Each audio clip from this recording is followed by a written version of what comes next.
quelques amalgames par rapport à la question. Pourquoi je dis que ce n'est pas tellement ça? C'est pourquoi je voulais être clair avec vous. J'ai dit, au moment où feu Joseph Makambo, la première phase qu'il est venu me voir, que vraiment il y a marche, c'est en ce moment-là que j'avais pris le désir d'aller au stade. D'accord, au moment de l'information. Le deuxième point. Oui.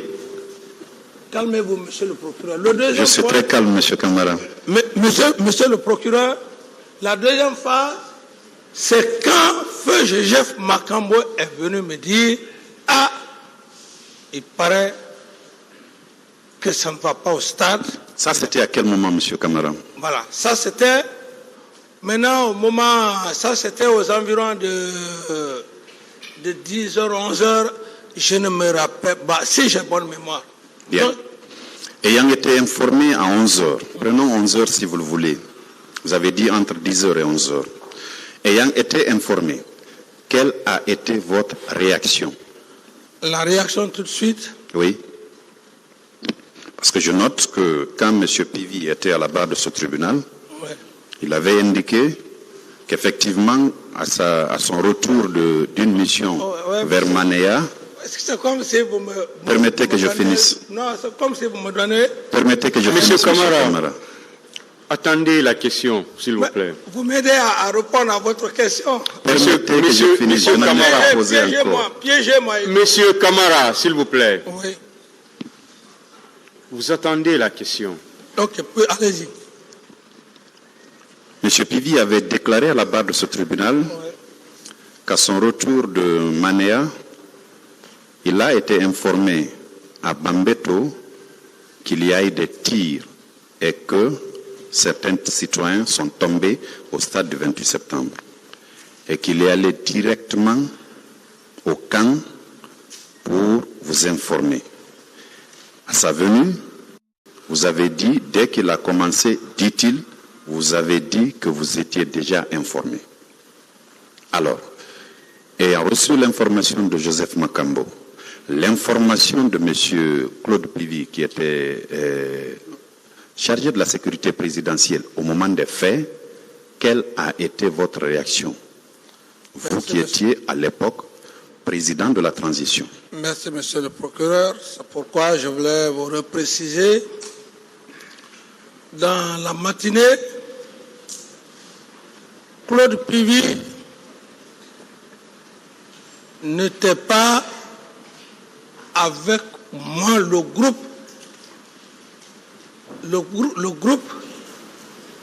les éléments qui m'ont dissuadé, Claude Pivi n'était pas avec ces éléments. Alors, ça c'était dans la matinée.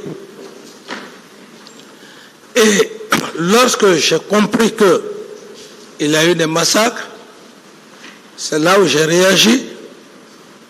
Et la présence de Toumba confirmée au stade, j'ai immédiatement réagi. Et comme souvent j'aime le faire, je n'ai même pas caché, j'ai dit aux militaires, s'ils viennent, on va l'arrêter. C'est cette réaction que j'ai eu à faire. C'est plus tard que Claude Pivi est venu. Donc ça ne s'est pas fait au même moment. Pendant que j'ai fait la réaction pour l'arrestation de Toumba pour avoir été au stade sans mes instructions. C'est plus tard. Claude Pivi n'était pas là.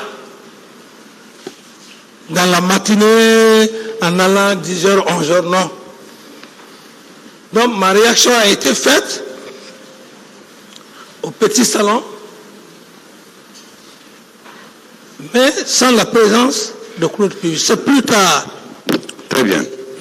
Parlant de cette réaction qui s'est faite au petit salon, Monsieur Toumba Diakité était là? Vous dites? Monsieur Toumba Abakar Sidiki Diakité alias Toumba, il était là au petit salon au moment où vous faisiez cette réaction-là?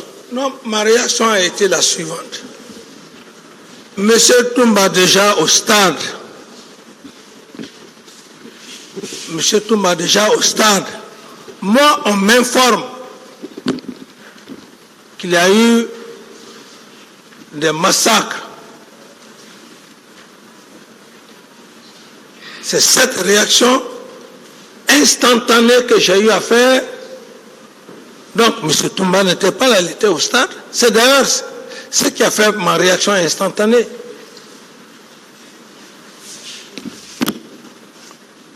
Très bien. Il résulte des déclarations de même M. Abakar Sidiki Diakité alias Toumba, tenu tant lors de son interrogatoire devant les juges d'instruction qu'à la barre de ce tribunal, il y a des semaines avant, il disait que quand vous avez été informé des massacres, comme vous le dites, qui ont eu lieu au stade du 28 septembre, dans votre salon, que vous avez eu une réaction. Et il a même imité les gestes, selon lui, que vous faisiez ce jour. Il a dit, je le cite, qu'il tient ça de vous, que le pouvoir est à terre. Ils vont le regretter, allez les mater. Fin de citation. M. Toumba dit qu'il était effectivement au salon, que vous faisiez des va-et-vient avec cette déclaration-là. Le pouvoir est à terre, et il faut le regretter, parlant justement des leaders politiques, et d'aller les mater. Est-ce que vous avez eu cette réaction dans votre salon le 28 septembre, quand vous avez appris que le meeting a dégénéré et que on a tiré sur votre population? Merci, Monsieur le Président. Procureur. Merci, Monsieur le Procureur. Vous savez, d'abord j'ai dit non, et en précisant aussi, un homme qui a pris le courage de vous tirer à bout portant, par la grâce de Dieu, il vous rate. Par rapport à des allégations, est-ce qu'il va se gêner? Quelqu'un qui ne s'est pas gêné pour vous tuer. Tout ça, ça veut dire quoi, Monsieur le Président? Archi faux, parce que ce n'est pas de la vérité. Ce n'est pas de la vérité. Je continue.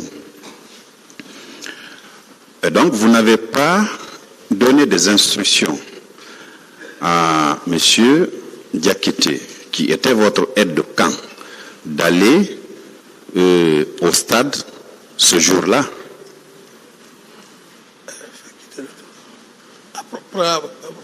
Qu'est-ce que vous voulez? Non, je vais voir le procureur quand, voilà, c'est important, quand on va, voilà, lui, voilà, ça me permet de camper très bien, oui. D'accord. Je reprends la question pour vous. Je demandais si donc, puisque vous dites que cette allégation-là n'est pas réelle, que vous n'avez pas tenu ces propos-là, est-ce que dans ce cas, vous avez donné des instructions à M. Toumba Diakité, qui était votre aide de camp, d'aller au stade du 28 septembre? Merci, Monsieur le Procureur.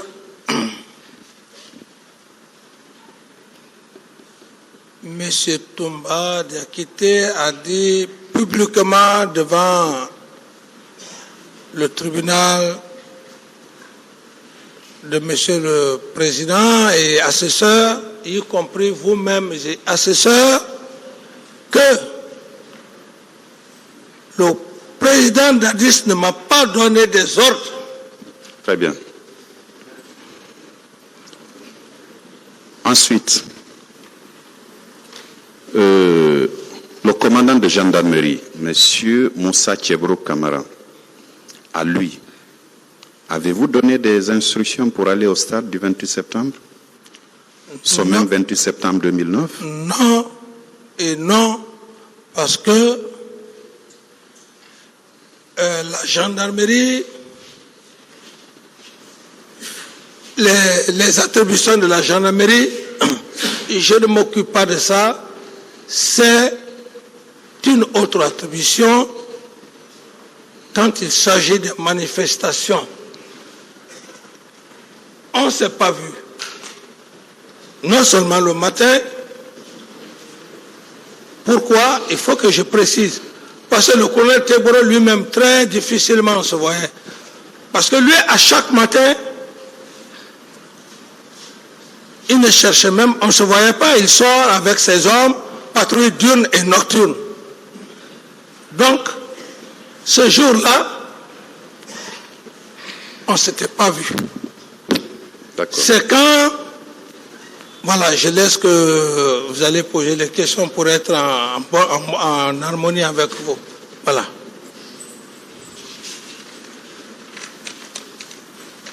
On ne s'est pas vu, je ne lui ai pas donné des ordres. Vous n'avez pas donné d'ordre? Non. À qui que ce soit? Vous dites? À qui que ce soit? À qui que ce soit, monsieur l'empereur des poursuites, à qui que ce soit, et je reprécise même, monsieur le procureur, dans le PV, si j'ai bonne mémoire, de monsieur Diakité, où les juges d'instruction lui posent la question. Oui, le président d'Addis ne vous a pas donné des ordres, oui. Est-ce que vous l'avez vu? Vous l'avez vu donner des instructions à d'autres militaires? Ça veut dire que si M. Toumba, c'est la seule personne entre Dieu et moi qui pouvait me compromettre devant cet auguste tribunal, je n'allais pas m'en sortir parce que j'aurais fait l'abus de confiance. D'autres questions, monsieur le procureur? Merci, monsieur le président. Alors, monsieur Kamara, Oui. en votre qualité de commandant en chef des forces armées au moment des faits, ayant donc l'ultime pouvoir de commandement sur toutes les forces de sécurité engagées dans les massacres du 28 septembre 2009 et jours suivants, ne pouviez-vous pas faire cesser la commission des crimes ou punir les auteurs? Reformuler simplement, c'est trop technique.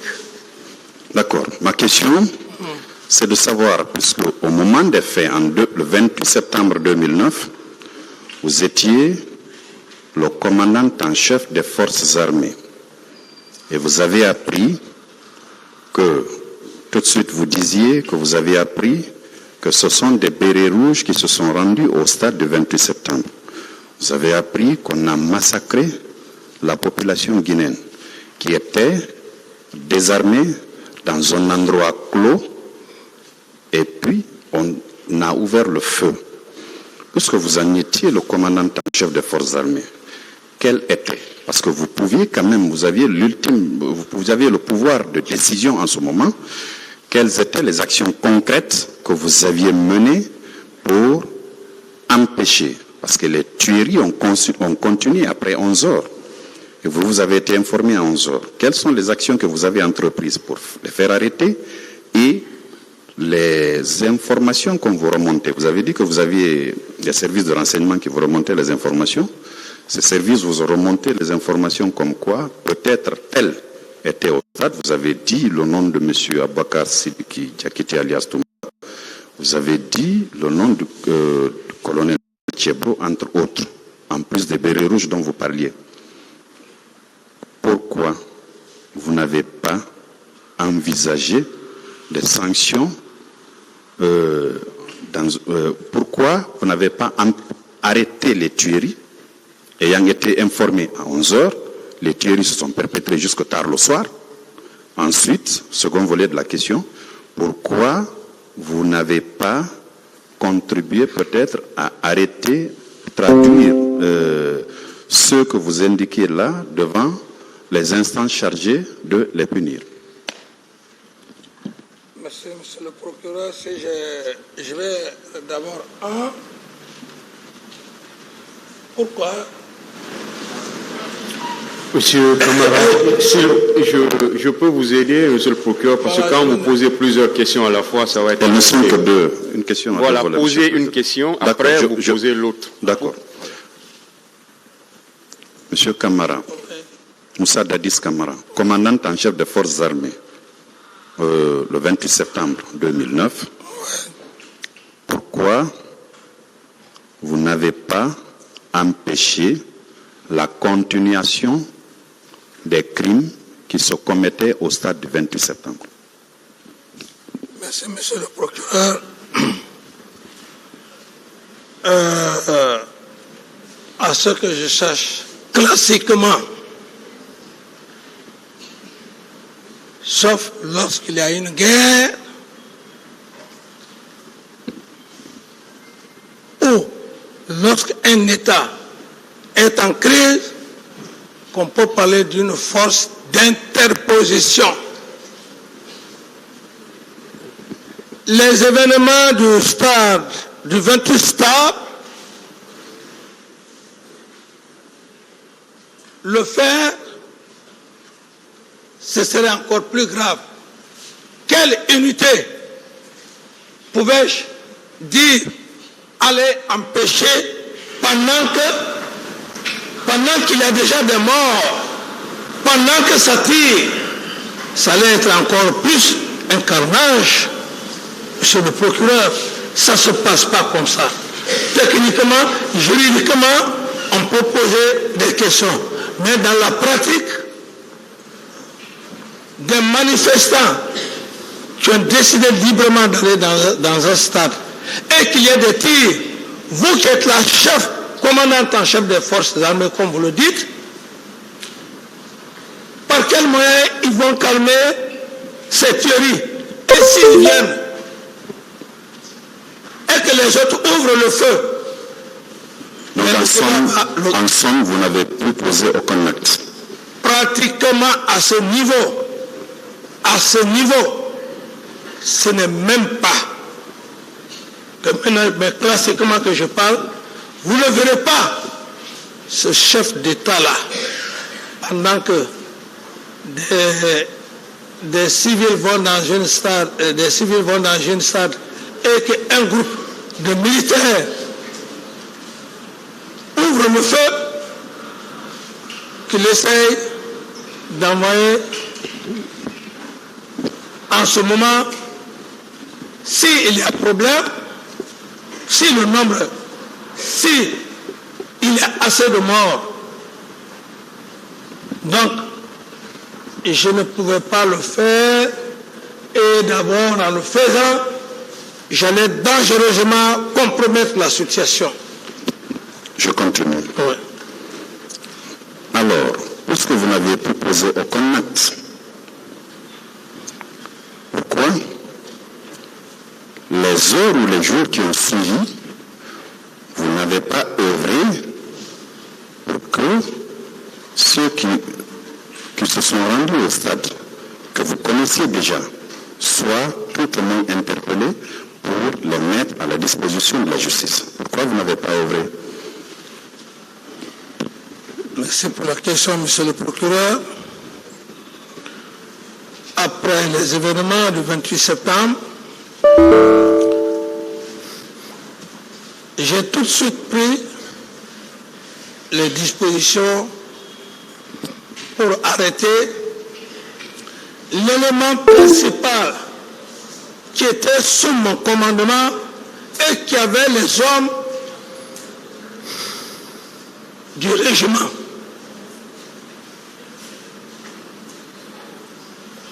J'avais pris la décision de l'arrêter. Sauf que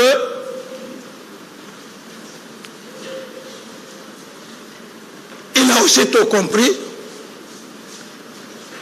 il s'est préparé conséquemment, il s'est retranché au camp Koundara ici. Et le jour où il venait me voir, quand Jeff Makambo est venu m'informer que Touma est venu,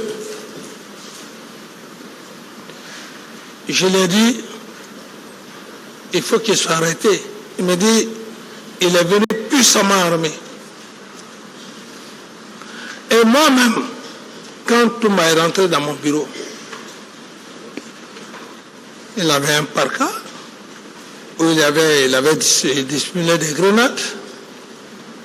C'est là où il s'est assis, je lui ai posé la question, pourquoi ta présence au stade le 28 septembre?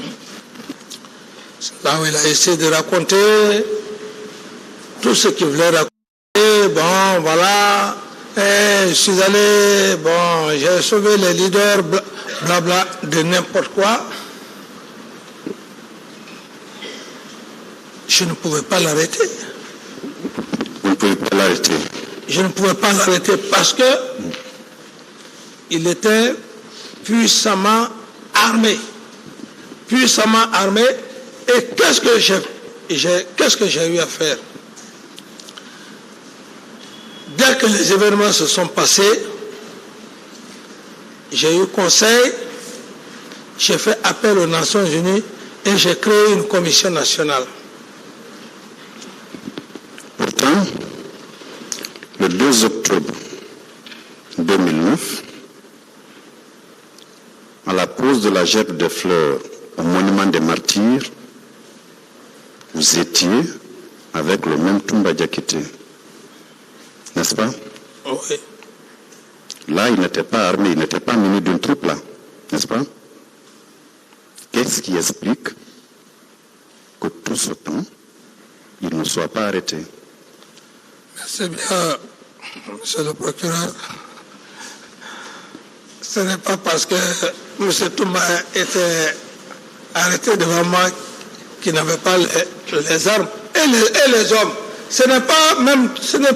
Touma en personne qu'il faut voir, mais c'est ceux-là, Mangarde-là. Est-ce qu'il n'y a pas aussi des complices? La preuve. Vous allez arrêter, non? Qui vous allez ordonner de l'arrêter? C'est vous-même. Et en le faisant le 2 octobre, je dis simplement, c'est pas parce que M. Touma était derrière moi et que les gens disent qu'il était... Oui, il était derrière. Mais du moment que les dispositions étaient prises, et aussi j'avais engagé un appel au niveau de la communauté internationale et d'une commission nationale. Mais si cette voie de l'arrêté ne marche pas et que je trouve qu'en l'arrêtant, il va y avoir encore beaucoup de dégâts collatéraux, mais je préfère que la justice, la communauté internationale fasse la lumière comme d'ailleurs elle a fait, et même la commission nationale qui a été créée. Alors je me dis, Dieu merci, le fait que Dieu nous a préservés. À supposer que je tentais d'arrêter M. Toumba, comme on l'imagine maintenant, c'est parce qu'il y a M. Toumba qui est là aujourd'hui qu'on parle de procès. C'est parce qu'il y a le président Dadis qui est là aujourd'hui qu'on parle de procès. Je pense que, monsieur le procureur, l'arrêter, ne pas l'arrêter, vous devrez même aussi m'en féliciter pour ma pensée future. Autrement, m'en féliciter comment? S'il y avait accrochage et que moi-même je perds la vie, vous serez aujourd'hui à l'aise de procéder à un jugement que lui-même aussi, M. Touma, perd la vie. Il n'aurait jamais eu ce procès-là. Je pense, à des moments donnés, Dieu inspire. Donc, l'inspiration que Dieu m'a faite aujourd'hui, on est devant vous. Je pense, monsieur le procureur, vous devrez quand même m'encourager, dire que vous avez été un homme réfléchi, c'est ça l'officier d'état-major, la conception. Monsieur le procureur, félicitez-moi. Le fait d'abord que... D'autres questions, c'est bon. D'autres questions. Merci. Monsieur Camara, pourquoi dans ce cas, vous avez pris une décision le 2 novembre 2009 de promouvoir tous les officiers et sous-officiers de l'armée guinéenne au grade supérieur? Vous dites le 2 novembre 2009, vous avez pris une décision de promouvoir tous les officiers et sous-officiers de l'armée guinéenne au grade supérieur, sachant pertinemment que ces événements du 28 septembre-là, on a parlé des bérets rouges qui s'y étaient rendus. Malgré tout ça, vous avez pris cette décision. Comment vous expliquez cela? C'était à quel mois? 2 novembre 2009. La fête de l'armée, c'était le 1er. Le 2 novembre, vous avez pris une décision. J'ai hérité ça de mes aïeux, de mes devanciers. J'ai hérité ça de me faire respecter Général Lansana Conté. C'est son héritage. Parce que chaque fête de l'armée, il ne pouvait pas nommer les militaires. Le même jour, c'est le lendemain qu'il les nommait. Donc, je ne peux pas venir laisser cette tradition. C'est simplement ça, monsieur le procureur. Ce n'était pas autre chose. Sauf que oui, vos devanciers n'avaient pas vécu des situations tragiques à la veille de la fête de l'armée guinéenne. Vous en avez vécu. Vous n'avez pas fait de tri, vous avez procédé à la promotion de tous ces militaires-là. Merci pour la question, monsieur le procureur. Certes, les circonstances n'ont pas été les mêmes. Mais je précise encore que c'est une tradition, ça dépend du chef qui est là. Si vous voulez, vous le faites. Si vous ne le voulez pas, moi c'était juste suivre les pas du feu général Lansana Conté que je l'ai fait. Donc, cela n'a rien à voir par rapport aux événements, parce que ce n'est pas tous les militaires qui sont partis au stade. Ce n'est pas tous les militaires de l'intérieur qui sont venus au stade à cause de certains individus. Je ne peux pas entraver une tradition. Ça n'a rien à voir avec ça. Je dis bien que c'est une tradition dans l'armée que j'ai suivie, monsieur le procureur. N'ayant fait aucun tri entre ceux qui sont partis et ceux qui ne sont pas partis, en faisant ces promotions-là, ces différentes promotions ne tendent-elles pas à démontrer que vous étiez d'accord avec les actions menées au stade du 28 septembre et jour suivant? Monsieur le procureur, vous savez, cette tradition, c'est quoi? À l'époque, le président général Lansana Conté, il disait, faites un pas pour tout le monde. Alors donc, dans cet élan, vous n'avez pas encore tous les éléments qu'il faut. Le port du grade ne peut pas dire que l'infraction qui a été faite ou les bavures qui ont été faites n'allaient jamais voir le jour. Ce qui ne veut pas dire que donner un pas à toutes les forces armées guinéennes, ça a des conséquences par rapport à ce qui s'est passé au stade du 28 septembre. Non, c'est une tradition, et je dis bien cette tradition, on peut le faire tout comme on peut ne pas le faire. Mais moi, j'ai suivi une tradition que j'ai vue le feu général Lansana Conté qui le faisait. Vous aviez quand même la possibilité de différer cette tradition-là, la faire en janvier, février et mars, jusqu'à ce que la commission dont vous parlez, ou les commissions dont vous parlez, établissent la lumière sur ces événements-là, au lieu de procéder à une promotion systématique des officiers et sous-officiers de l'armée guinéenne sans pour autant savoir ceux qui étaient présents au stade, non? Oui, monsieur le président, c'est ce que j'ai dit, monsieur le procureur. Ça pouvait être un autre mois. Mais on est des êtres humains. Personne n'est Dieu. Pour dire il faut attendre 1 mois, 2 mois, 3 mois, parce que si je le fais demain, ça sera comme ça. Non. On est des êtres humains. Si je le savais comme maintenant vous le dites, mais peut-être que même je n'allais pas donner le grade. On n'est pas Dieu pour savoir ce qui peut venir. Les faits qui sont là, réellement l'intention, ou comme je me dis, des preuves. Je suis devant ce tribunal, monsieur le président, pour me donner des preuves tangibles. Ce n'est pas, comme je l'ai dit, ce n'est pas des idées, des hypothèses. Les preuves, vous les aurez. Il y a les différentes phases du procès pénal. Nous ne sommes pas à la phase des preuves, M. Camara. Nous sommes à la phase des interrogatoires. C'est pour ça que vous défilez un à un devant la juridiction de jugement. On ne mettra pas la charrue avant les bœufs. D'accord? Merci, monsieur le procureur. Je continue mes questionnaires. Sauf que ces preuves... Bon, je laisse. Je continue mes questionnaires.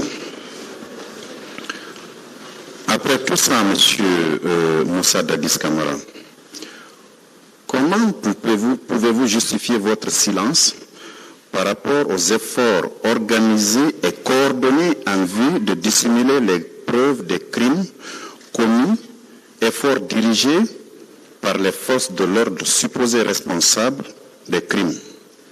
En guise d'exemple, juste après le carnage du 28 septembre, le stade du même nom a bénéficié d'une couche de peinture pour effacer les traces de sang qui pourtant étaient visibles. Comment vous justifiez votre silence par rapport à ces faits? Monsieur le procureur, juste à vous dire que je ne suis pas le directeur du centre du stade du 28 septembre. Être président d'une nation ne veut pas dire que vous devez jouer le rôle d'un directeur ou d'un ministre. Non. Si ce que vous dites, et j'estime que c'est aussi vrai, je ne dirais pas que c'est aussi vrai, j'estime qu'il serait mieux ceux-là qui ont la responsabilité du stade d'aller vers ces personnes acquérir les bons renseignements. Quels sont ceux qui sont rentrés au stade pour faire tel, pour faire tel, pour faire tel? Mais ce n'est pas moi, monsieur le président. Je ne suis pas directeur du stade. Monsieur Camara, c'est vous qui êtes à la barre.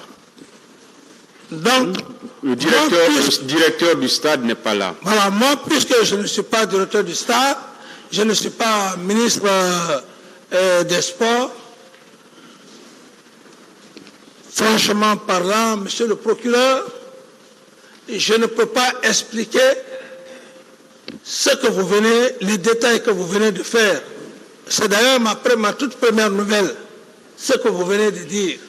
Sauf que vous avez dit à la barre du tribunal, pour votre défense, que vous aviez appelé vous avez contribué à mettre en place une commission d'enquête nationale et une autre à l'échelle internationale. Et vous savez, quand un crime est commis, vous savez bien que vous n'avez pas probablement fait des études de droit, mais vous devez savoir que au niveau de la scène de crime, on ne touche rien jusqu'à ce que la commission vienne constater de visu. Mais on s'est précipité pour mettre une couche de peinture au stade du 28 septembre pour ne pas qu'à l'arrivée de la commission ou à l'arrivée des enquêteurs, qu'il y ait une trace visible du sang qui existait là. Monsieur le procureur, à ce niveau-là, moi, il y a une situation de massacre qui s'est perpétré dans un lieu connu, aussi grave. Mon rôle, c'est d'alerter la communauté internationale et les autorités judiciaires du pays. Alors, si dans cette mission, qu'à l'intérieur, qui ne va y faire leur mission, est-ce moi ma faute? Non. Est-ce moi ma faute? Non. Moi, je crée une commission nationale pour une transparence. On choisit des cadres, des magistrats, de ceci, de cela. Et s'il y a faillite dans cette commission, c'est à moi la faute. C'est comme si un chef, un directeur donne un travail à ses subordonnés et dit allez pour telle mission dans une région. Au cours de cette mission, il n'arrive pas à accomplir la mission. Est-ce pénalement, c'est la faute du directeur qui a envoyé ses agents pour faire un travail technique. C'est ceux-là qui n'ont pas bien fait le travail du directeur qui ont la responsabilité. C'est ce que je vais vous faire comprendre, monsieur le procureur. Le tribunal vous a entendu. Voilà. Je continue. Voilà. Je suis satisfait par rapport à la question. C'est bon, monsieur Camara. D'autres questions, monsieur le procureur? On a parlé des recrues de Kalea, qui était un centre d'instruction où des formations se faisaient. Que saviez-vous de ces recrues-là? Leur mode de recrutement, combien de temps devait durer la formation? Qu'en savez-vous? Merci, monsieur le procureur, pour la question. Cette question, je vais juste essayer de dire quelques mots pour ne pas aussi donner l'impression de fuir certaines réalités devant le tribunal pour ne pas permettre au président d'avoir une conviction. Sinon, c'est le général Sekouba Konaté, et d'ailleurs, je le dis, je réitère, par rapport au recrue de Kalea, ce n'est pas le président qui fait le recrutement. Il y a un ministre de la Défense qui a charge de faire le recrutement. C'est comme un peu, peut-être ça va encore faire un peu rire les gens, c'est comme le ministre de la Justice. On dit ministre de la Justice, mais le ministre de la Justice n'est pas là, il a ses représentants ici. C'est un peu comme ça, monsieur le procureur. Le ministre de la Justice n'est pas là, mais il a ses représentants ici. Ce n'est pas lui qui fait le jugement, ce n'est pas lui qui dit faites ça, non. c'est typiquement par rapport à cette question, ce n'est pas le président qui s'en est occupé de ce recrutement. Le président Moussa Dadis Camara, à l'époque, a simplement dit au ministre de la Défense, si vous voulez faire un recrutement, faites au niveau de toutes les 4 régions naturelles. Donc ça veut dire que le ministre de la Défense nationale vous avait informé qu'il devait procéder à un recrutement au sein des forces armées guinéennes, n'est-ce pas? Parfait. C'est ça. On ne pouvait pas procéder à un recrutement sans pour autant que vous en étiez informé, surtout que vous étiez commandant en chef des forces armées guinéennes. Tout à fait normal, il faut être honnête. Bien. Le ministre de la Défense, s'il doit faire un recrutement, il tient à informer le président. Donc, le président lui donne le feu vert. Maintenant, la méthode ou la manière de recruter l'incombe. Le président dit les 4 régions. S'il a respecté, s'il ne l'a pas respecté, si vraiment sa présence va être là, il va vous dire comment il a recruté, comment il a procédé au recrutement des hommes de Kaléa. Et d'ailleurs, c'est dans cette salle que je remercie d'ailleurs Dieu que M. Toumba ait dit ici que dans ce recrutement, un recrutement, ce n'était pas dans les règles de l'art, tout ça, mais que dans ce même recrutement, qu'il a eu des quotas et le ministre de la Défense a eu des quotas. Ce n'est pas moi qui le dis. Est-ce que le ministre de la Défense nationale... Monsieur le procureur, laissez-moi aller au bout de mes idées, c'est important. S'il est satisfait, c'est bon. J'ai besoin aussi de faire asseoir la conviction du président, c'est important. Allez-y. J'ai besoin de faire asseoir sa conviction. Allez-y, j'attends. Allez-y, j'attends tout le temps qu'il faut. Ceci étant, c'est dans cette salle que j'ai appris qu'il y a eu 2 centres de formation.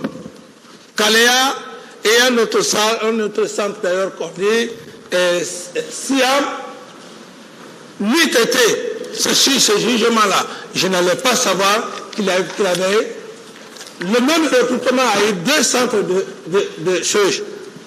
de formation. Voyez-vous que c'est contradictoire, ambigu. Seul le ministre de la Défense peut éclairer votre lanterne. Comment il a fait le recrutement? Quelles sont les régions où il a fait le recrutement? Quels sont les centres? Il a interné les recrues. C'est seul le ministre de la Défense, monsieur le D'autres questions?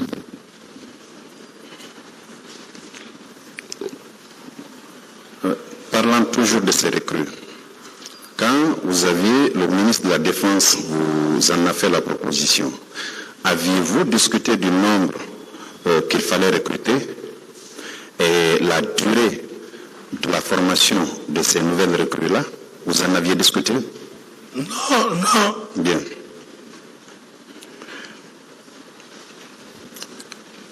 Est-ce que vous confirmez que ces recrues-là étaient au stade du 28 septembre, le 28 septembre 2009? J'ai appris, à l'époque, j'avais appris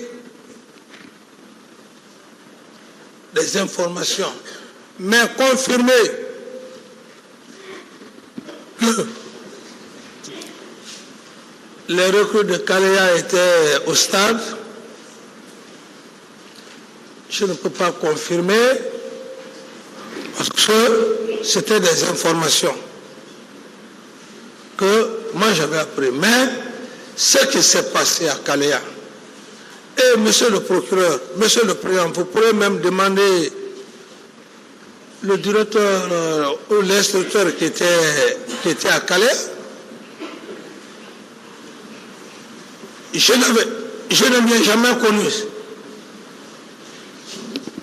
Donc vous ne connaissiez pas le nombre, vous ne connaissiez pas la durée de la formation, et vous ne savez pas non plus si ces recrues étaient au stade du 28 septembre. Non.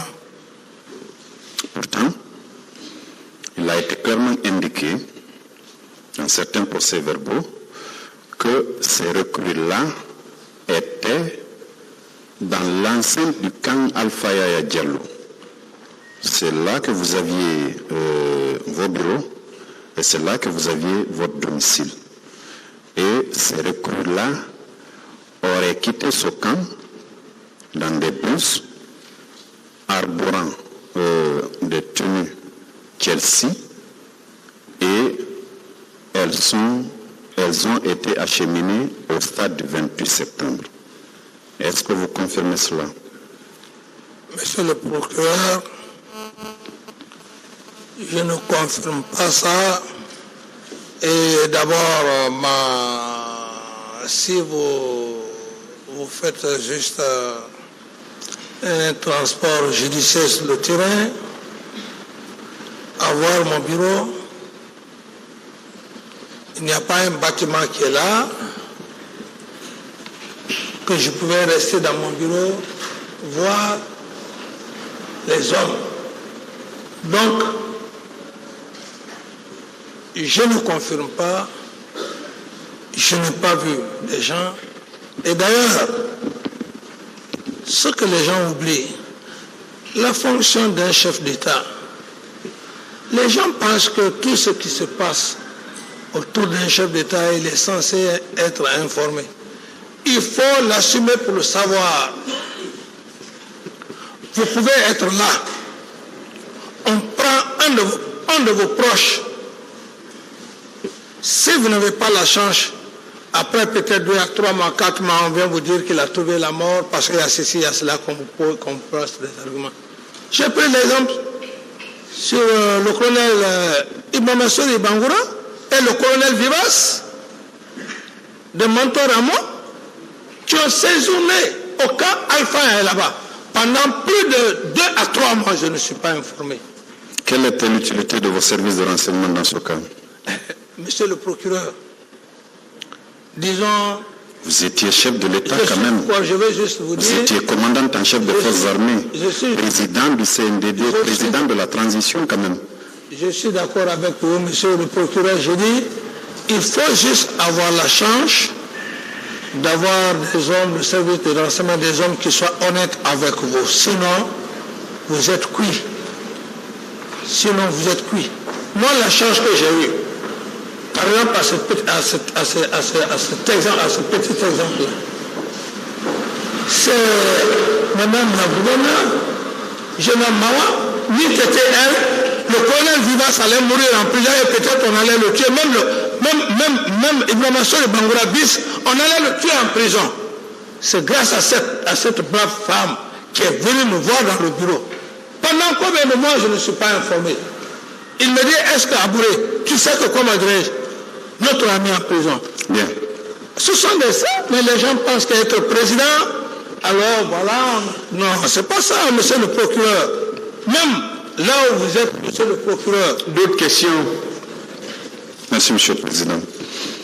Étiez-vous informé du pillage des commerces, des biens mobiliers, habitations, incendies de magasins, conteneurs et leur contenu, perpétrés par les agents des forces de l'ordre dans certains quartiers de Conakry, tels que les quartiers de Bambeto, de Bomboli, de Amdallah et de Koza? Vous étiez informé? Non. Vous n'étiez pas informé? Dans le cas de pillage, c'est quand il y a des problèmes que la presse en parle. Mais par rapport à cette question, je n'ai pas été informé de cela. Même par voie de presse? Même par voie de presse. C'est curieux. Il faut avoir juste la chance de tomber sur la presse qu'elle en parle et que tu puisses... Pourtant, le 28 septembre et les jours qui ont suivi, toutes les stations de radio ont relayé des informations relatives au massacre, au pillage et les autres infractions qui ont été perpétrées au stade du 28 septembre et alentour et les jours qui ont suivi. Oui, monsieur le procureur, c'est ce que j'ai dit. J'ai dit, il faut juste avoir la chance de tomber sur une information. Moi, par exemple, j'ai eu la chance de tomber sur les images, sur certaines images. Si je n'avais pas eu cette chance-là, parce que ce n'est pas à tout moment où on est accroché à la télé, ce n'est pas à tout moment où on est accroché à la radio, et je ne dis pas qu'il n'y a pas eu de pillage. Je dis bien que je n'ai pas été informé. C'est différent de dire qu'il n'y a pas eu ça. Je vais juste dire qu'il faut avoir juste la chance de tomber sur l'information pour que toi-même tu cherches qu'il y a eu ça, il y a eu ça. D'accord. Vous confirmez quand même avoir été informé, ne serait-ce que par voie de presse, n'est-ce pas? C'est ce que je dis, monsieur le procureur. Je dis bien que l'information par rapport au problème de pillage, à dire que je suis resté là, capté pour dire que toute ma pensée était sur le cas des morts. Je continue. Tout mon problème, c'était... C'est bon, vous avez répondu que vous n'avez pas été informé. Je continue. Que savez-vous dans ce cas des attaques au domicile de feu Jean-Marie Doré à Donka, M. Selouda Diallo à Dexine et M. Sidia Touré à la Minière? Bon, à ce niveau, c'est pourquoi je dis qu'il y a certaines informations, on peut les avoir. À ce que je sache, parce que moi-même, je l'ai vécu dans les réactions, peut-être ce jour même j'allais perdre ma vie. Le colonel Teboro, par rapport, je parle au cas de l'âge Seloudalin, je pense, bon, je ne voudrais pas parler à sa place, mais situation oblige que je le dise. Alors, il avait pris des éléments. Des éléments. Peut-être maintenant, il dira que c'est les éléments soupçonnés avoir été chez M. Seloudalin. Mais ce jour, il devrait y avoir un carnage entre les éléments de Teboro et les éléments de Toumba.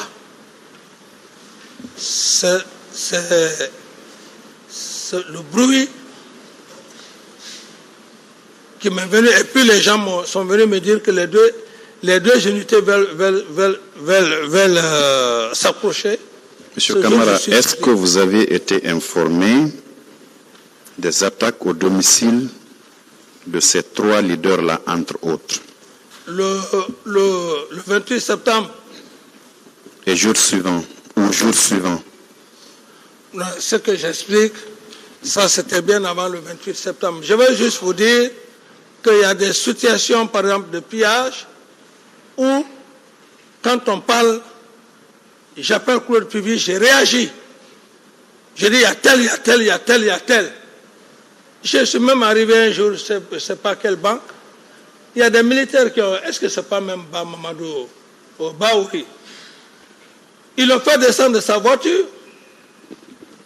Monsieur Camara, le procureur veut savoir, Ouais. autour du 28 septembre et des jours suivants. Le 28 septembre, les jours qui ont suivi, non. Ce que j'explique là, ça c'est des faits bien avant le 28. D'accord. Alors, en votre qualité de président de la transition, chef de l'État au moment des faits, vous étiez en quelque sorte le père de la nation guinéenne.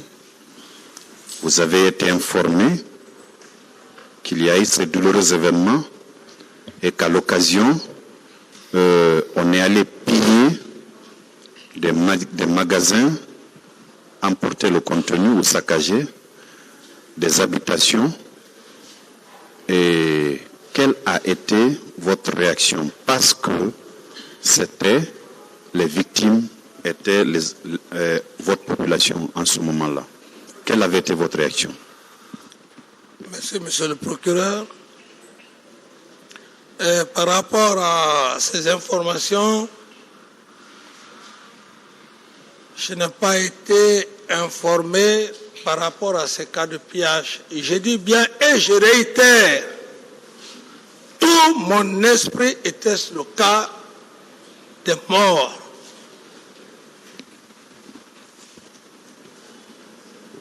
C'était tout mon problème. Les gens qui sont morts au stade, parce que c'est un fardeau, je voyais déjà ce fardeau. Mais dire que bon, on m'a informé les cas de pillage, non. Est-ce qu'en conseil de ministres, le sujet avait été tout au moins évoqué?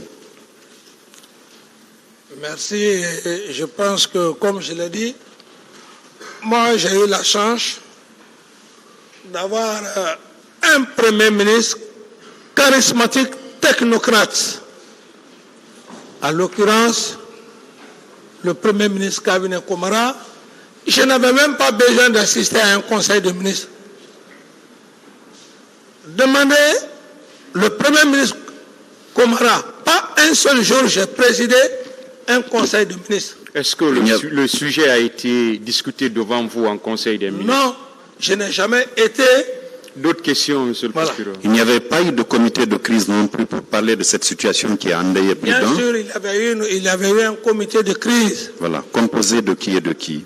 Ce comité de crise, j'avais confié ça au PM et je crois que ce comité de crise, si j'ai bonne mémoire, sauf que au ministre de la coopération, un homme aussi très sérieux, le ministre Koutoubou,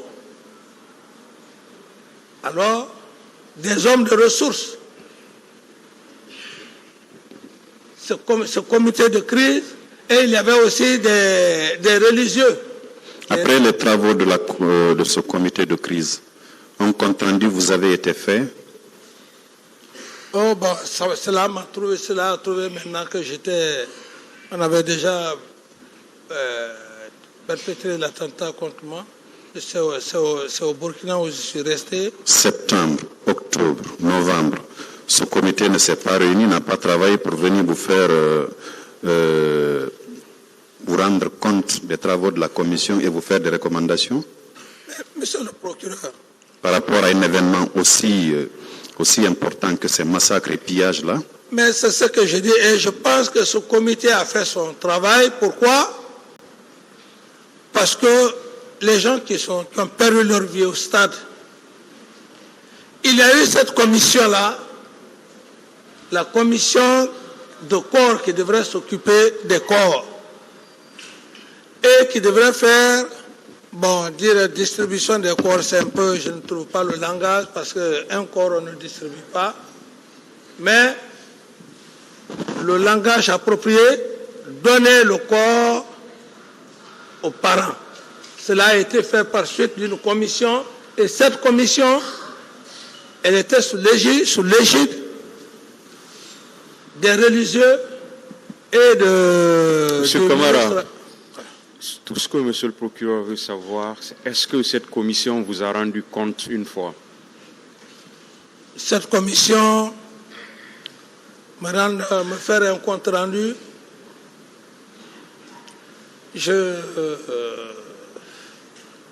Après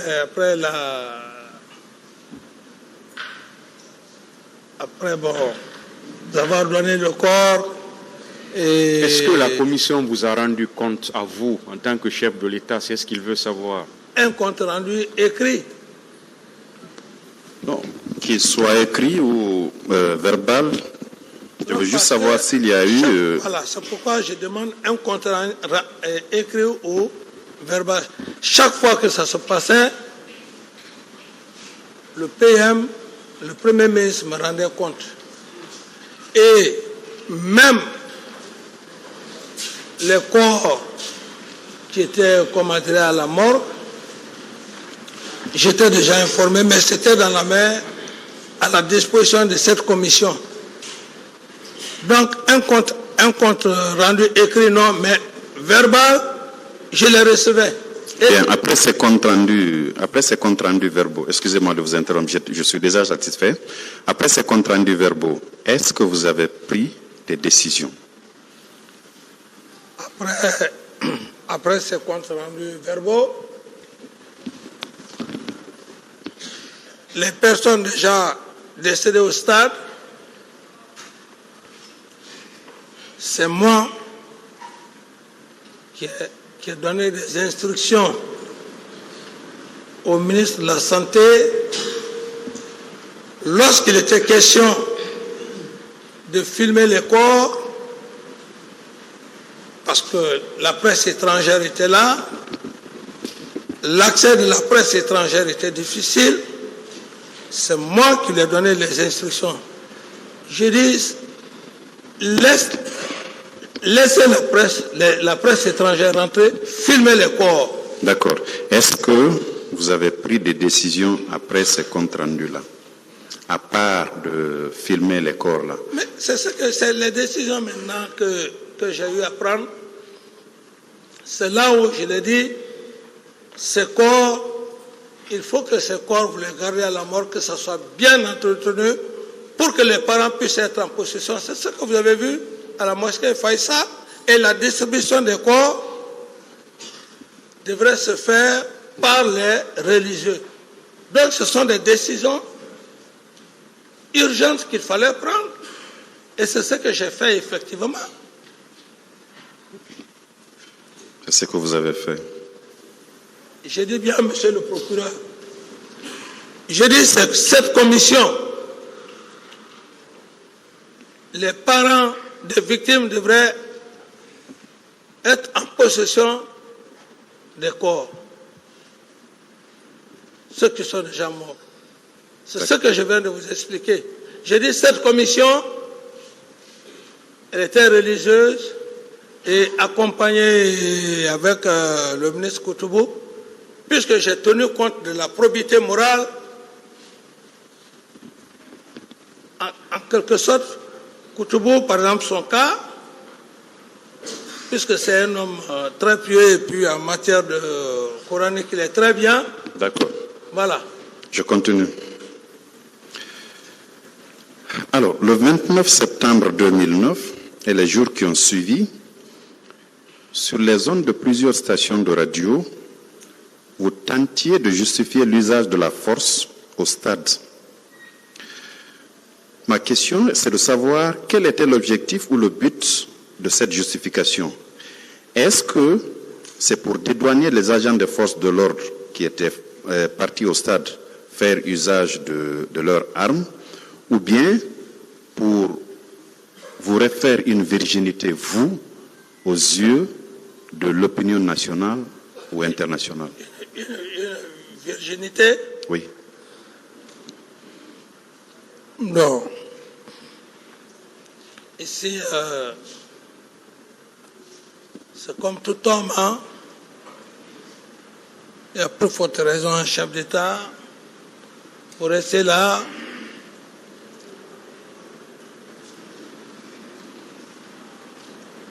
Qu'il y ait des morts. Après toutes les dispositions que vous avez prises, mais malgré tout, il y a eu beaucoup de victimes. Mais la réaction, elle est naturelle. C'est cette réaction que j'ai eu à faire de façon très naturelle. J'ai condamné tantôt ceux-là qui n'ont pas voulu respecter les choses, parce qu'il ne fallait pas que cela arrive. Ça, c'est purement, c'est humain. C'est humain, je l'ai fait, c'est humain. Un être humain, surtout chef d'État, qu'on vient de te dire qu'il y a eu tel nombre, même si c'est 5 morts, on ne parle pas de plus. La réaction va être instantanée. Toute personne qui dit que cette réaction, c'est pour ceci, cela, non. C'est un réflexe. c'est instantané. Tu accuses par là, tu accuses par là. Voilà ce que vous avez fait, c'est le résultat. C'est un peu comme dans une famille. Quand il y a des problèmes, il y a des conséquences. Le père de famille peut accuser par-ci, par-là son enfant, il accuse aussi de l'autre côté la soeur, il accuse aussi de l'autre côté la maman, il accuse. C'est un peu comme ça. Ce qui ne veut pas dire que vous êtes en train de dédouaner ces personnes qui ont commis, qui ont perpétré l'acte, et vous-même, non. D'accord.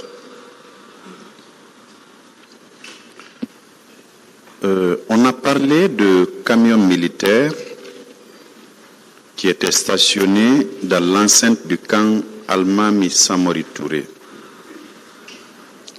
à proximité de l'ancien domicile du général Lansana Conté. Et dans ces camions, il y avait des corps sans vie de plusieurs de nos compatriotes. Est-ce que vous en étiez informé? Non, non, monsieur le procureur. Vous n'étiez pas informé de l'existence de ces corps dans les camions militaires? Entre Dieu et moi, non.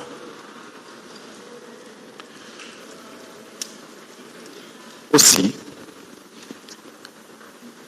on a parlé de fosses communes où beaucoup de citoyens avaient été ensevelis. Jusqu'ici, il y a plusieurs familles qui continuent à rechercher les leurs qui étaient partis au stade qu'on ne retrouve pas de 2009 jusqu'ici. Est-ce que vous êtes informé de l'existence de ces fosses communes-là? Non, monsieur le procureur. À aucun moment on ne vous a parlé de fosses communes? On parlait de fosses communes, c'est quand les juges d'instruction sont venus au Burkina Faso. C'est en ce moment, dans mon audition, qu'ils ont parlé, ça c'était d'abord en ma qualité de témoin, qui m'ont parlé de fosses communes. À part ça, non. C'est au juge d'instruction que j'ai entendu parler de fosses communes. La première interrogation rogatoire. Vous n'aviez pas entendu de septembre jusqu'en fin novembre? Non, vous n'aviez pas entendu parler de fosses communes, même à la radio? Non, non, monsieur le procureur, non. C'est curieux. Alors, les différents comptes rendus qu'on vous faisait, est-ce qu'on vous a fait état de femmes qu'on aurait violées, torturées, séquestrées et même mutilées? Est-ce que vous aviez entendu parler de ça? Je précise bien que à la radio, on parlait de viol. Mais je n'ai pas vu une femme comme l'a présentée. Je n'ai pas vu un dossier qu'on est venu me présenter pour dire que telle femme ou tel groupe de femmes a été violé. Mais la presse, la radio en parlait. La presse en a parlé. En parlait, oui. Quand vous avez reçu l'information par la presse, quelle a été votre question, monsieur Camara, vous qui étiez au moment des faits président de la transition? Mais j'étais choqué. J'étais choqué. À part du choc, de l'émotion que vous avez eue, qui est une réaction humaine, en votre qualité de président, quelles sont plutôt les dispositions que vous avez prises? Les dispositions avaient été déjà prises parce qu'il y a une commission qui devrait faire son travail. il fallait chercher les coupables. Je ne devrais pas me substituer à cette commission. Donc votre réaction, c'est la mise en place de cette commission. C'est La que vous mise voulez en dire. place, en passant par le ministre de la Justice à l'époque, pour une mise en place d'une commission nationale afin de dépister tous les éléments qui ont participé au meurtre du stade du 28 septembre. Je n'avais pas autre moyen, je ne pouvais pas me substituer. Il faut déléguer le pouvoir. Quand on est président, on délègue son pouvoir. Très bien. Est-ce que vous confirmez que et vos bureaux et votre domicile étaient dans l'enceinte du camp Alpha Yaya Diallo? Parfait, oui. Vous le confirmez? Oui. Alors, il y a plusieurs témoignages qui indiquent que des femmes auraient été retenues là-bas contre leur volonté, séquestrées donc, torturées, maltraitées. Est-ce que, puisque vos bureaux étaient là-bas et votre domicile aussi, vous n'aviez pas entendu parler de ça, vous n'avez pas entendu les cris de détresse de ces femmes et autres manifestants qu'on avait retenus contre leur volonté? Vous n'aviez pas entendu parler de ça, monsieur? Chez moi ou bien ailleurs? Dans l'enceinte du camp, je dis, ce n'est pas dans votre domicile. À moins que vous nous donniez une information Non, moi, je pensais de ce genre. Je pensais que vous voulez dire que c'était à l'enceinte du capitaine Moussa Dadis. Non, j'ai parlé de l'enceinte du camp Alpha Yaya Diallo. J'ai commencé par demander si vos bureaux et votre habitation étaient là-bas. Monsieur le procureur, tous mes éléments, personne ne peut dire un seul jour, je suis allé à son bureau, au camp, j'étais tout le temps dans mon bureau, c'est eux qui venaient me voir. Je sortais d'ailleurs rarement. Je n'ai pas vu, je n'ai pas entendu, monsieur le président. Monsieur le procureur. Bien. Puisque vous avez soutenu que Aboubakar Diakité alias Toumba était parti au stade. Vous dites? Je dis, puisque vous avez soutenu Ouais. que M. Aboubakar Diakité, communément appelé Toumba, s'était rendu au stade du 28 septembre où il y a eu ces massacres-là. Vous confirmez l'avoir dit, non? À la barre de ce tribunal. Monsieur le Président, c'est Aboubakar Diakité Toumba qui a dit devant, c'était la première question que le président... Est-ce que vous confirmez qu'il Je confirme, parce que lui-même il a dit, je confirme. D'autres Très bien. questions? Parce que vous avez dit qu'il était difficile de l'arrêter, Oui. c'est vous qui l'avez nommé aide de camp. Pourquoi vous ne l'aviez pas limogé? Votre question? Pourquoi? C'est vous qui avez soutenu ici qu'il était très difficile d'arrêter M. Toumba parce qu'il traînait une foule, enfin il avait des hommes derrière lui.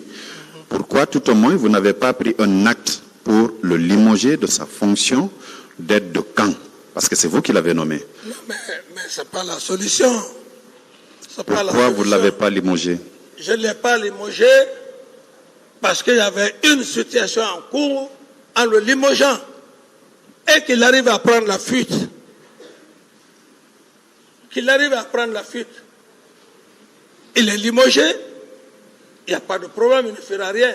Mais si demain, on apprend que le même Toumba que j'ai limogé, il a pris la fuite, mais en ce moment, j'ai provoqué, je ne veux pas qu'il ait la vie, je ne veux pas, je n'ai pas la volonté, je l'ai fait évader. C'est ça le problème, c'est très simple. Monsieur le procureur, si je l'avais fait et qu'il prenait la fuite, parce que limoger un aide de camp, ça veut dire beaucoup de choses, attention. ils m'ont limogé. Si je reste là, est-ce qu'ils ne vont pas faire quelque chose de mal contre moi? Et s'ils prenaient comme adresse la cabale? C'est aussi simple que ça. Monsieur Thiebro, Moussa Thiebro Camara, qui aussi, selon vos dires, vous avez reçu une information comme quoi il était au camp. Lui aussi, pourquoi vous ne l'aviez pas limogé?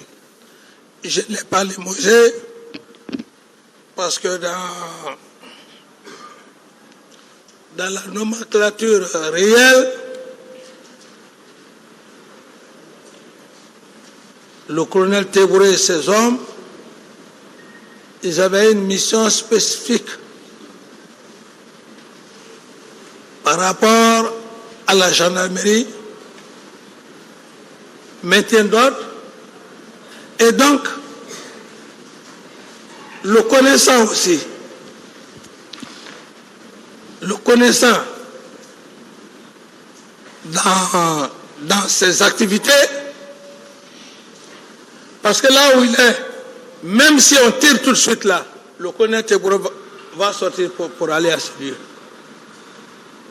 Donc, il a une troupe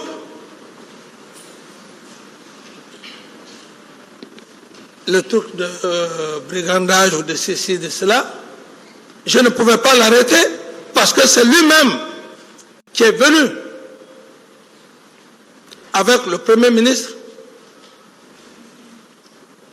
à l'époque me faire le point. Et c'est à lui que je lui ai donné des instructions quand il m'a dit que les leaders politiques étaient au camp Samori. C'est moi qui lui ai dit, si jamais on touche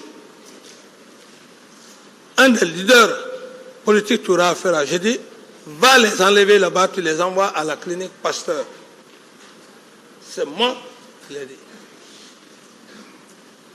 Passer d'abord son rôle, la gendarmerie, comme on le sait, je n'ai pas besoin de rappeler, il a passé ici et puis vous a donné comme le rôle de maintien d'ordre et de ceci, de cela. Donc, je ne pouvais pas arrêter le colonel Tébouré.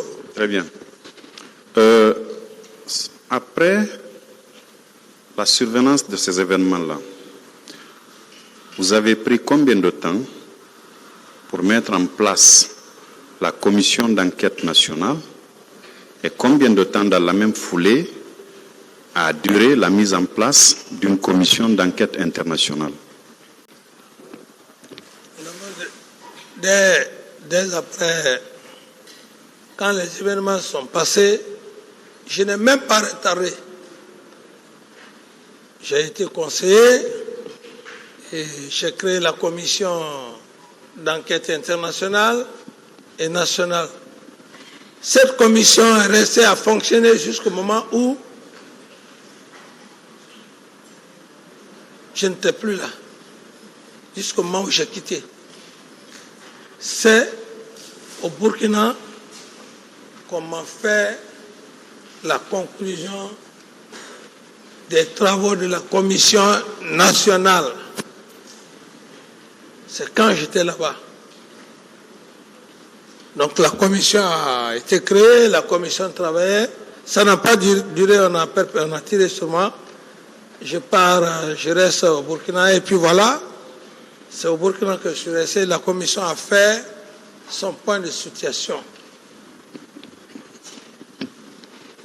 Est-ce que vous confirmez avoir présidé une réunion le 27 septembre au camp Alpha Yaya Diallo, nuitamment? Est-ce que vous confirmez avoir présidé une réunion là-bas? Non, et non, monsieur le procureur. Bien. Alors, le 6 septembre 2009, à l'occasion d'une réunion que vous aviez tenue, vous affirmiez ce qui suit. Je vous cite. « Ma démocratie, c'est les armes. Et si vous ne voulez pas de ma démocratie, vous allez sentir ce que cela veut dire. » Cette déclaration, destinée aux opposants, ne constitue-t-elle pas une préméditation par rapport à tout ce qui s'est passé au stade du 28 septembre le 28 septembre 2009. Monsieur le procureur, pourquoi les hommes aiment inventer monstrueusement des choses pendant que vous n'êtes pas mort? Est-ce que moi, je suis là? Est-ce que, même si je ne suis pas allé à l'école, est-ce que je peux écrire ça? Je ne peux pas, ça ne me revient pas et je ne le reconnais pas, ce sont des montages parce que les gens ont tout fait. C'est la chance que j'ai eue, Monsieur le Président, dans cette affaire. C'est parce que très tôt, les PV n'ont pas été monopolisés, Monsieur le Président. Est-ce que ça veut dire que cette déclaration n'est pas de vous? Cette déclaration, pour moi, elle est monstrueuse. C'est monté de toutes pièces. Est-ce qu'elle est de vous ou pas? C'est pas vrai. C'est ce qui fait ma réaction, c'est pas vrai. Calmez-vous alors. Monsieur le procureur, d'autres questions? Calmez-vous.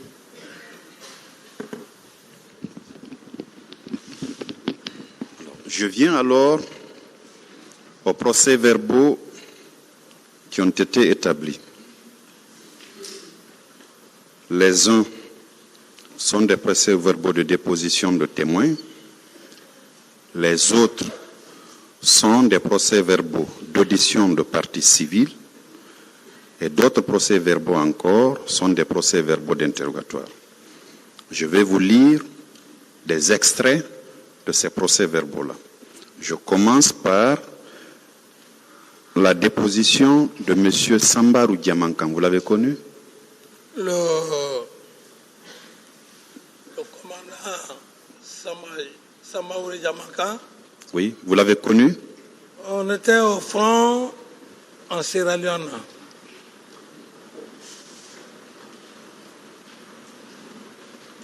Alors,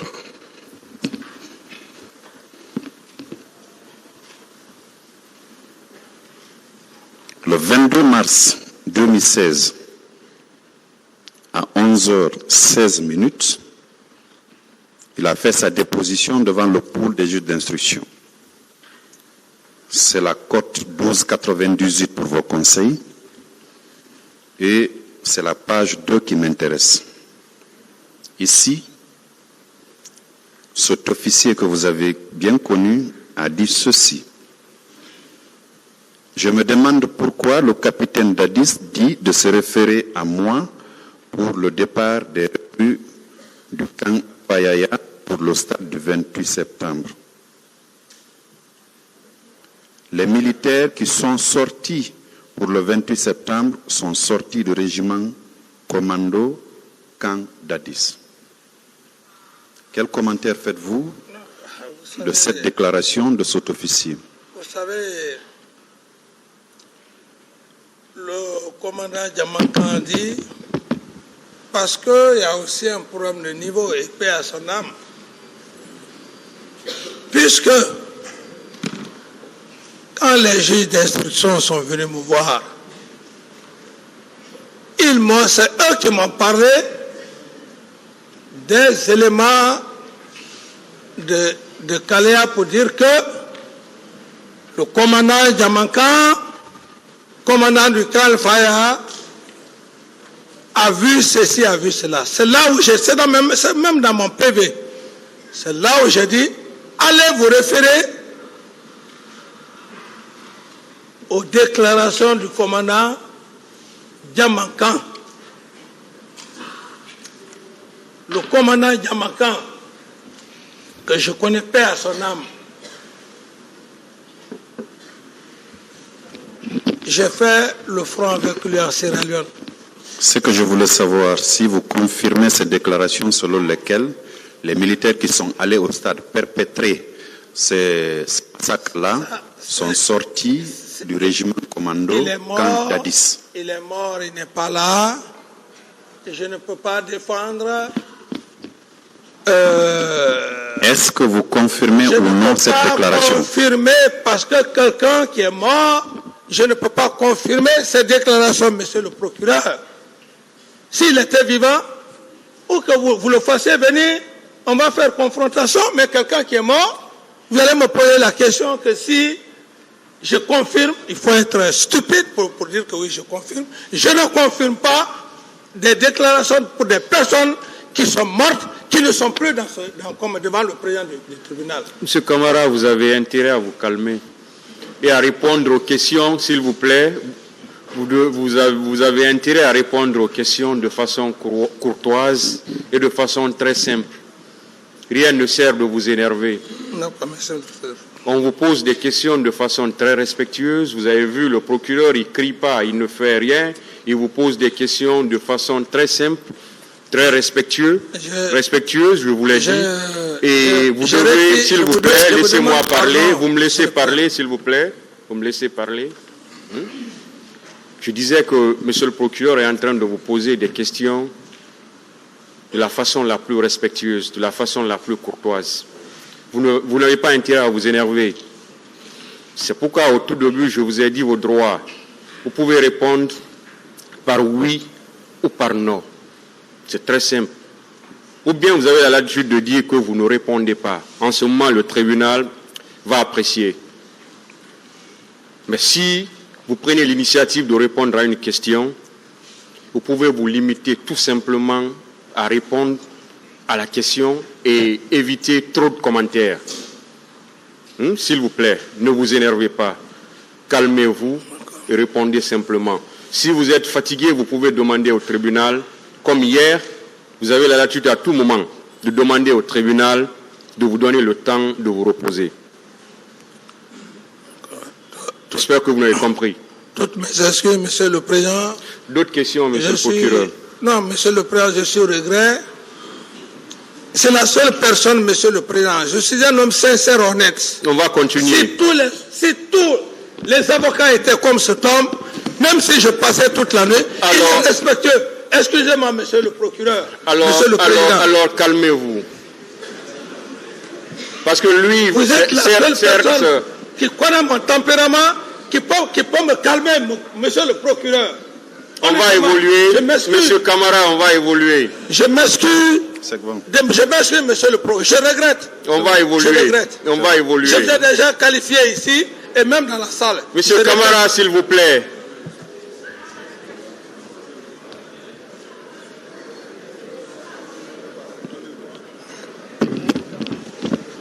On peut avancer.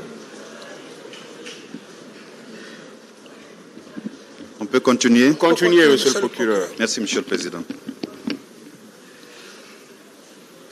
Je prends un autre procès verbal de déposition de témoins. Cette fois-ci, c'est le général Ansouman Kaba. Vous l'avez connu, ce général, monsieur Moussa Dadis Camara? C'est mon ancien. C'est mon ancien. Il a dit, enfin, je m'excuse d'abord, je vais donner la cote à vos conseils. C'est la cote 1299. Lui également a été entendu par le pool des juges d'instruction le 13 avril 2016 à 10h29. À la page 2, répondant à une des questions des juges d'instruction, il a dit ceci.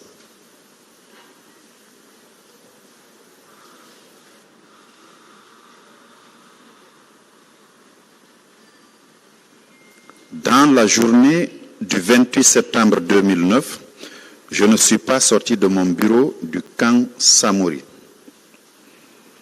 C'est de là que j'ai appris qu'il y a eu un transport de corps et de blessés à l'infirmerie. Vous n'aviez pas appris ça, M. Camara? Non, monsieur le procureur. Vous n'aviez pas appris? Non. Bien, je continue.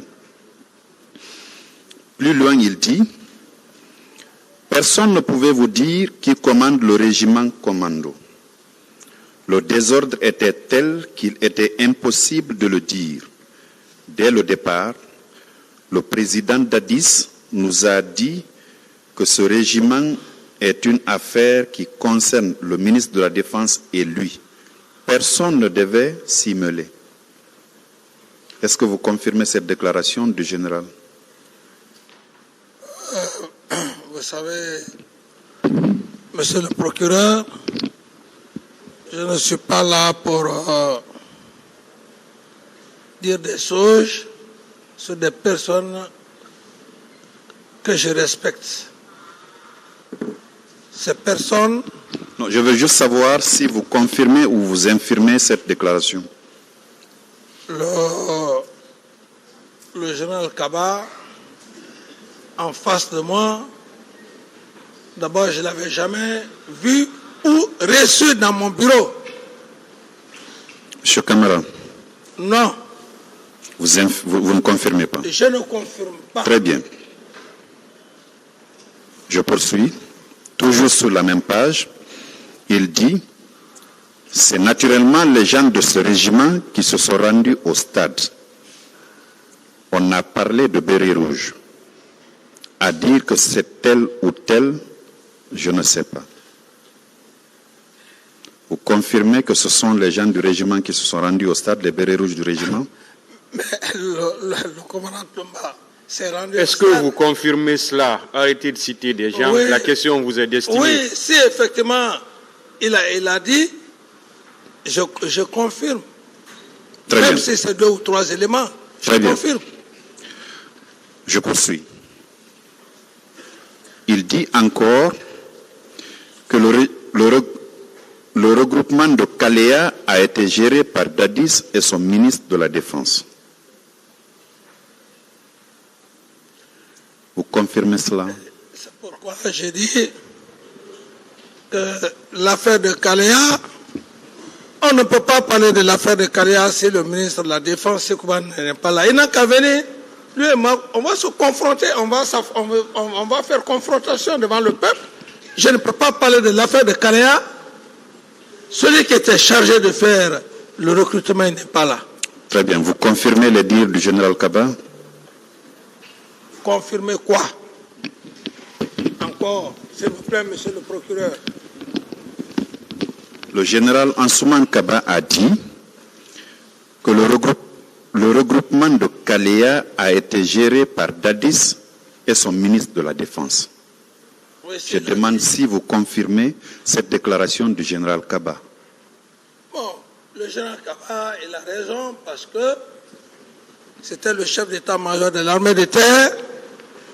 S'il parle comme ça, il a raison à juste titre parce que c'est le ministre de la Défense qui devrait le saisir. Et si le général Kaba parle comme ça, réglementairement, un recrutement de ce genre, c'est le chef d'état-major de l'armée de terre, il en a informé. Donc si le général Kaba parle comme ça, Oui. il a tout à fait raison. Très bien. Voilà. Alors, une dernière déclaration du général Ansouman Kaba, à la page 3 de sa déposition devant les juges d'instruction, il dit « En ma qualité de chef d'état-major de l'armée de terre au moment des faits, étant à mon bureau, j'ai été informé des cas de blessés et de morts, mais je n'ai pris aucune disposition parce que je n'en avais pas la qualité. » Étiez-vous informé au même titre que le chef d'état-major général de l'armée de terre de ces morts et de ces blessés-là? Ce qu'il dit, c'est sa part de vérité. Moi, j'ai été informé par lui, mais aucun Faya.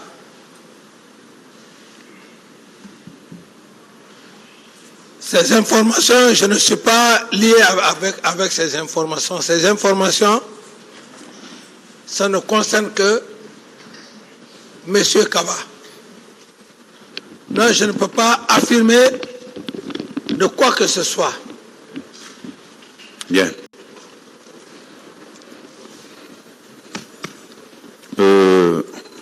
Vous connaissez, monsieur le général de brigade Mathurin Bangoura? Oui, je le connais bien. Alors, lui aussi, il était poursuivi pour ces faits-là. Dans son procès verbal d'interrogatoire devant le pôle des juges d'instruction, le 24 juillet 2015, à 11h11, c'est la cote 12,90 pour vos conseils.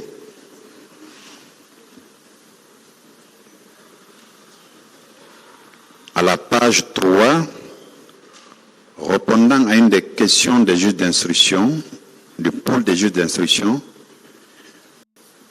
voici ce qu'il dit. À mon retour de la France, j'ai pu glaner ça et là quelques informations auprès de mes collègues du CNDD et du gouvernement. J'ai retenu de ces informations que l'opposition avait demandé officiellement au gouvernement l'autorisation d'organiser une manifestation. Sur injonction du président de la République, cette manifestation n'a pas été agréée. Par la suite, le président de la République aurait ordonné aux éléments de la garde présidentielle d'aller empêcher les opposants de tenir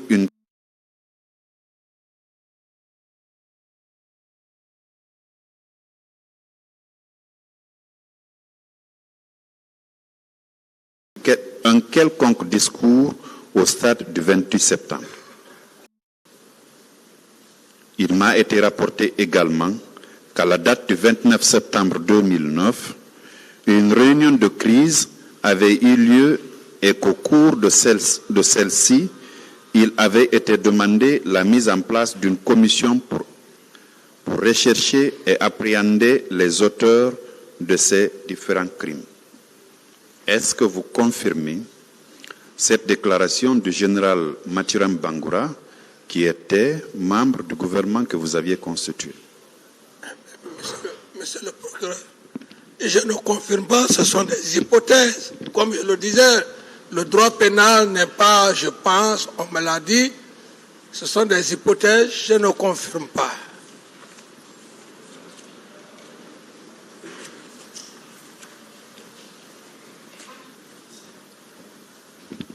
Pourtant, c'était un de vos proches, non? Le général Mathurin Bangoura. Oui, monsieur le procureur, même si c'était mon jumeau, vous n'avez pas vu, monsieur le président, lorsque vous faites confiance à votre meilleur ami, c'est cet ami-là qui va vous tuer si c'est le pouvoir, monsieur le procureur. Donc ici, ce n'est pas affaire de proche ou de ceci, de cela. On est en pénal. Le pénal, il est individuel. Ce que M. Bangoura dit, Mathurin, il dit qu'il est venu et on lui a rapporté. Est-ce que moi, je vais confirmer? Est-ce que c'est une bonne information que M. Mathurin a reçu ou bien mauvaise information? Je ne suis pas à mesure de confirmer cette assertion. Pourtant, il a été assez précis. Il dit que les informations, il les a obtenues des membres du CNDD et de ses collègues du gouvernement. Ah, comme on est en pénal, oui. On est en pénal. Monsieur le procureur, les éléments du CNDD, il n'a qu'à venir les annexer devant le tribunal pour dire que c'est tel ou tel. Non, ma question, elle vous est destinée. C'est à vous que je la pose. Donc, comment je puisse dire ce qu'il a dit, que je puisse confirmer, monsieur le procureur? Non, je ne vous impose pas un choix de réponse. Vous en avez la liberté, le président vous a rappelé. Ma question, c'est juste de savoir si vous confirmez ou vous infirmez cette déclaration du général Mathurin Bangoura, qui a été votre ministre, qui était membre du gouvernement donc, et membre du CNDD. Je n'ai pas de réponse à cette assertion, monsieur le procureur. Merci. Alors, vous étiez tout au moins informé de la réunion que l'état-major avait organisée dans l'enceinte du camp le 27 septembre 2009 pour définir la ligne que les militaires devaient suivre au cas où la marche le meeting avait lieu? Vous étiez informé de cette réunion-là? Non, monsieur le procureur. Vous n'étiez pas informé de cette réunion? Réunion où? Le lieu? À l'état-major des forces armées. Bon, même s'ils ont tenu une réunion, je n'ai pas présidé. Je n'ai pas présidé cette réunion. Même s'ils ont, je ne dis pas qu'ils n'ont pas tenu une réunion, mais s'ils ont tenu une réunion, moi, M. Camara, je n'ai pas présidé à cette réunion. Vous n'en aviez pas pris part aussi? Aucunement. Ah. Vous aviez été informé des décisions issues de cette réunion-là? Aucune décision. Il faut participer à une réunion pour qu'on te dise les décisions issues de cette réunion. Oui, on devait vous le dire, on devait vous informer parce que vous étiez le commandant en chef des forces armées. L'armée ne peut pas se réunir sans qu'on ne vous dise pourquoi ils doivent se réunir et quel a été l'objectif final, en fait, les résolutions de leur réunion. On ne peut pas le faire. Vous étiez le commandant en chef des forces armées, M. Moussa Dadis Camara. Monsieur le procureur, vous savez pourquoi je fais un peu ce sourire-là? Parce que l'armée que vous parlez, monsieur le procureur, c'est même dans les mêmes réunions là aussi qu'on essaie de faire le coup d'État. Donc, une réunion, ce n'est pas obligatoirement que toutes les réunions que le président doit savoir, monsieur le procureur. C'est ce que je veux vous faire comprendre. Il y a des réunions que le président n'est pas tenu obligé de savoir. Il y a par contre des réunions que le président, qu'on peut tenir informer le président. Très bien. Il y a un officier supérieur de l'armée guinéenne qui avait pris part à cette réunion, un officier de gendarmerie, le général Ibrahima Baldé. Vous le connaissez, non? Oui.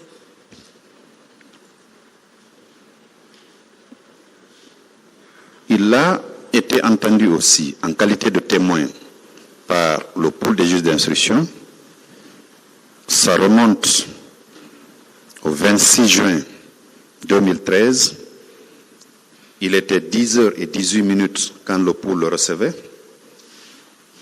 Il a dit à la page 2 de sa déposition de témoin, il dit ceci. À la date du 27 septembre 2009, j'ai été convié à une réunion à l'état-major général des armées. Au cours de cette rencontre, il a été question de prendre des instructions sur les dispositions concernant les informations qui étaient en notre possession et le dispositif sécuritaire à mettre en place. Il a été retenu que s'il y avait marche, seule la gendarmerie et la police nationale devaient assurer le maintien d'ordre. Je lis ce qui est écrit. Les autres corps devaient être casernés. Est-ce que vous étiez informé de cette situation-là, M. Camara? C'est ce que je vous dis, monsieur le procureur. J'ai dit, ça dépend du chef d'état-major général des armées, l'heure à laquelle il doit convoquer les chefs d'état-major particuliers. Est-ce que vous avez été informé Non. de cette réunion? C'est ce qu'il veut Non. savoir. Non. Non, cette réunion, non. Si le chef d'état-major général des armées a donné, a livré certaines choses, je n'ai pas été informé. C'est bon. Vous avez répondu. Très bien.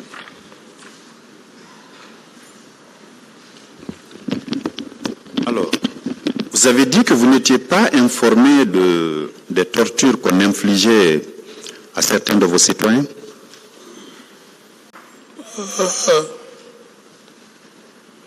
J'ai dit que les gens en parlaient, mais je n'ai pas vu une personne, tout au moins parmi les victimes, d'entre elles, de mes yeux. D'accord. Je vous en donne une. Il s'agit de M. Abdoulaye Diallo. Il a été auditionné par le pôle des juges d'instruction le 13 février 2013 à 10h15. C'est la cote 11,96 pour vos avocats.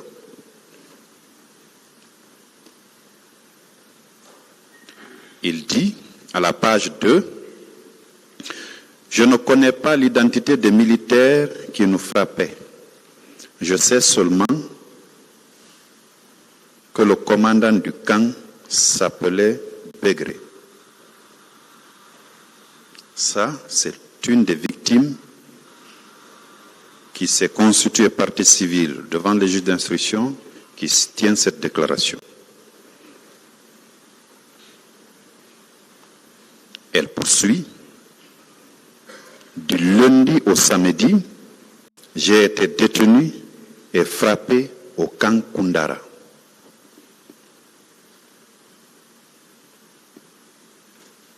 Ensuite, lors des scènes de bastonnade, je n'ai reconnu que le commandant Begré et le sergent Paul. Vous qui étiez président de la transition, commandant en chef des forces armées, cela s'est passé dans un des camps qui relevait de votre autorité pendant tout au moins une semaine. Vous n'aviez pas été informé, M. Camara? Non. Non.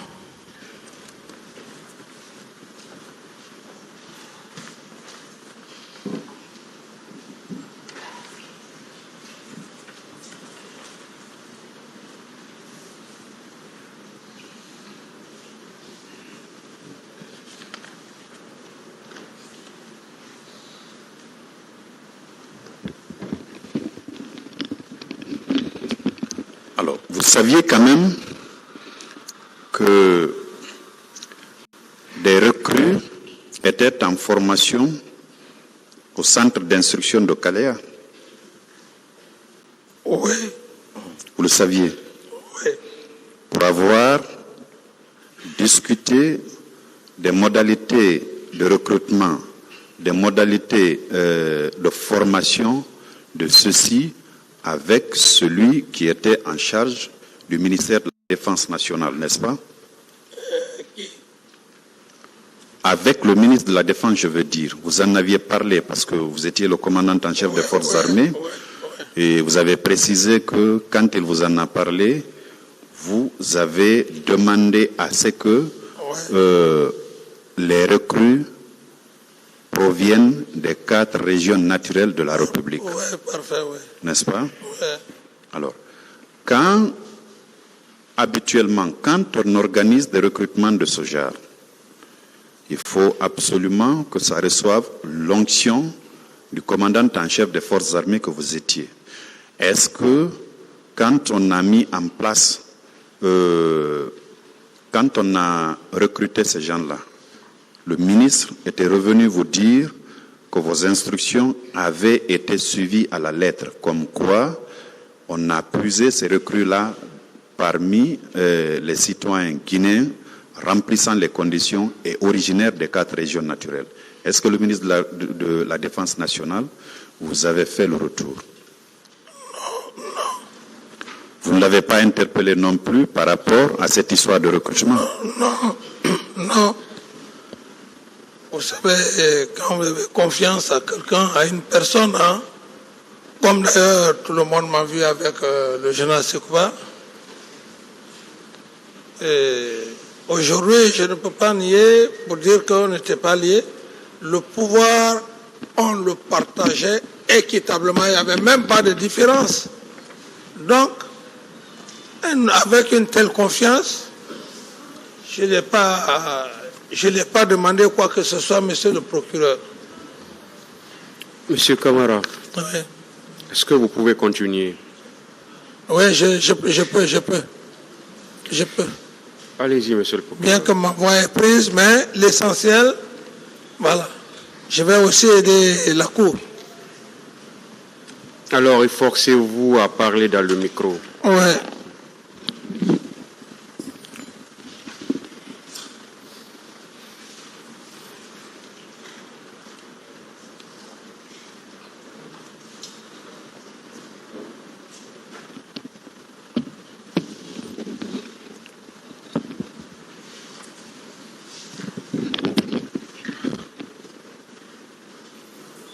Monsieur Camara, c'est bon, on peut continuer? On peut continuer, monsieur.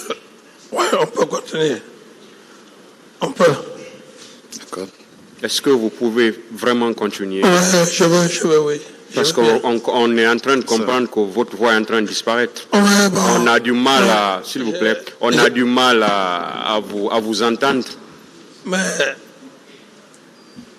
je ne voudrais pas que l'audience, quand même, si comme ça vous pouvez me comprendre, monsieur le président, on peut continuer. Je pense que c'est bon. Ça dépend de vous. Oui, bon, je suis vraiment, je le veux bien. Vraiment, je le veux.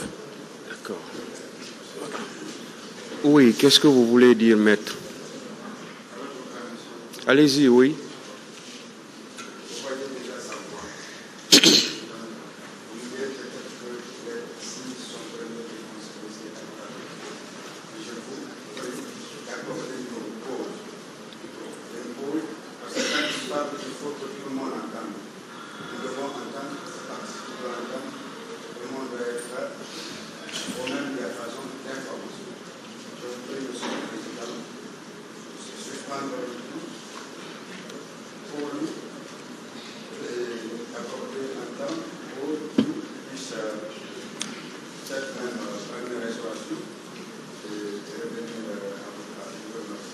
Monsieur le procureur. Monsieur le Président, nous ne trouvons pas d'inconvénient à ce que votre auguste tribunal accorde un temps de repos à l'accusé, temps pour lui de récupérer, parce que nous n'avons pas fini avec nos questionnaires. Un représentant de la partie civile, si vous voulez dire quelque chose là-dessus. L'audience est suspendue.